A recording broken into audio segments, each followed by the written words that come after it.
Ah, ça c'est bien. Ça va rappeler des souvenirs à certains oui. d'entre vous. Allons-y. Alors d'abord, Vavavoum. Vavavoum avec une voiture, une future ancienne ou une ancienne nouvelle. Regardez-moi ça, c'est l'Alpine.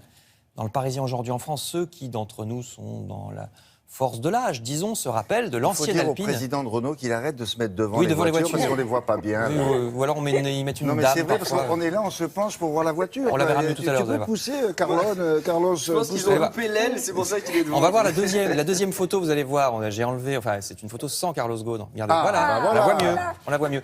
Donc, l'ancienne Alpine, voiture de course de chez Renault des années 60-70 essentiellement, va renaître. Toute la presse en parle. Alors, la future Alpine que vous voyez là, on va la voir, voilà.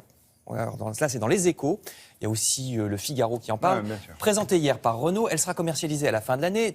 Il recommence. Oui, j'en ai trouvé qu'une où il n'était pas devant. Donc elle est très proche de l'ancienne. Vous reconnaissez les lignes de l'ancienne, Oui, celle devant, des années quand on la 60. regarde de face, elle a le même Ouais, ouais. museau. Elle ressemble vraiment à l'ancienne, qui se vend toujours l'ancienne. L'ancienne, elle vaut 80 000 € en occasion, vous imaginez ? Alors souvent, elle était bleue comme celle-ci, c'était la couleur de l'Alpine. Alors le prix de la nouvelle n'a pas encore été communiqué, elle sera construite à Dieppe et Renault essaye de faire ce qu'a fait Citroën avec la ligne DS, vous savez, reprendre le nom d'une ancienne voiture prestigieuse pour faire une gamme à part qui rapporte beaucoup d'argent et beaucoup d'images de marque. Donc on verra si ça marche. Oui. Elle est blanche maintenant. Oui, Là, elle était bleue quand elle courait. Ouais, ouais, Vous vous ouais. souvenez de ça, l'Alpine Renault, elle était bleue. Ça se faisait Et là, beaucoup en maintenant, elle bleu, sera oui. blanche. Elle sera peut-être Pourquoi ? disponible dans d'autres couleurs. Pour rappeler l'origine du nom. Les Alpes, blanc, la Oui. neige. Parce que c'est une voiture qui fait Alpine. des courses de côte, comme on dit. Et voilà, la couleur blanche. Bon, Et puis, merci. Autre chose c'est mercredi, c'est cinéma. Les journaux parlent des sorties, surtout les comédies. On a besoin de s'amuser visiblement. Là aussi, tous les journaux parlent du nouveau film avec Georges Clooney. Vous allez voir Le Figaro et Libération. Ça s'appelle Ave César, avec bien sûr Clooney dans le rôle de Jules César. C'est un péplum qui se passe à Rome. Donc, le journaliste du Figaro a interviewé l'acteur dans un hôtel qui s'appelle l'Hôtel de Rome. Ça ne s'invente pas, c'est à Berlin qu'il l'a interviewé. Le film se passe, attention, dans les années 50. C'est pendant le tournage d'un péplum. Et c'est hilarant, disent Le Figaro ou Libération. Clooney surjoue l'acteur des années 50 qui cabotine dans une petite armure à jupette, dans un Hollywood en plein délire anticommuniste, d'où le titre de Libération, complot coco et farce chorale.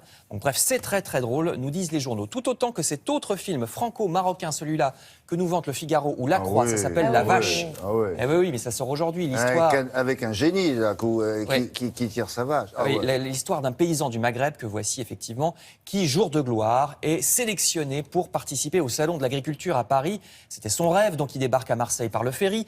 Il remonte vers Paris à pied, avec Jacqueline Lavache. Les dialogues sont tordants, paraît-il. C'est ce que disent en tout cas les journaux. Le côté remake de Lavache et le prisonnier avec Fernandel est totalement assumé. Il y a aussi un côté Bourvil, nous dit la Croix. Enfin, vraiment, c'est très bon, disent les journaux. C'est le Bourvil maghrébin, À voir, absolument. ouais, exactement. Ouais, c'est à vrai. voir dans les salles à partir d'aujourd'hui. Il y a Jamel Debbouze qui a aussi un petit rôle. Et Jamel qui Et Lambert coproduit le Wilson. film qui est là. Oui, oui. Voilà, enfin rapidement, je termine avec toujours du cinéma, mais à la télé ce soir. Ne manquez pas sur Arte cette belle émission sur le cinéma français et allemand. Comme Marlène Dietrich qui jouait avec Gabin et qui était follement amoureuse de lui par ailleurs, ou Romy Schneider qui a eu deux carrières différentes, jeune ingénu dans les films allemands au départ, puis films au contraire très intello en France ensuite, ce qui lui a valu beaucoup d'inimitié en Allemagne. On trouvait qu'elle trahissait en partant jouer en France, ou encore des acteurs français qui sont stars en Allemagne mais totalement inconnus chez nous, parce qu'ils ont fait des films à succès outre-Rhin qui n'ont pas du tout marché en France. Vous connaissez par exemple Winnetou, Pierre Brice? Winnetou, bien Oui, sûr. vous connaissez. Il est très connu en Allemagne. Donc c'est à voir Mais sur on Arte avait été l'interviewer. à 22h15. Bien sûr, oui, oui.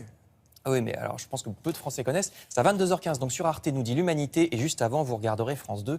Fais pas ci, fais pas ça, qui reprend, nous dit le Parisien depuis déjà la semaine Ouais. dernière. Très Ne bonne manquez idée. pas la deuxième soirée hilarante, nous dit le journal. C'est ce soir à 20h50 sur France Vous 2. l'avez, l'Alpine en bleu là, de l'époque hein? Elle ressemble vraiment beaucoup à la Ouais, future. alors, Voilà. Ah, Vous voyez, hein, Ah, il y a vraiment quelque chose, capot, ouais. il y a quelque chose. Il y a un cousinage. C'est normal, c'est la même famille. Merci beaucoup.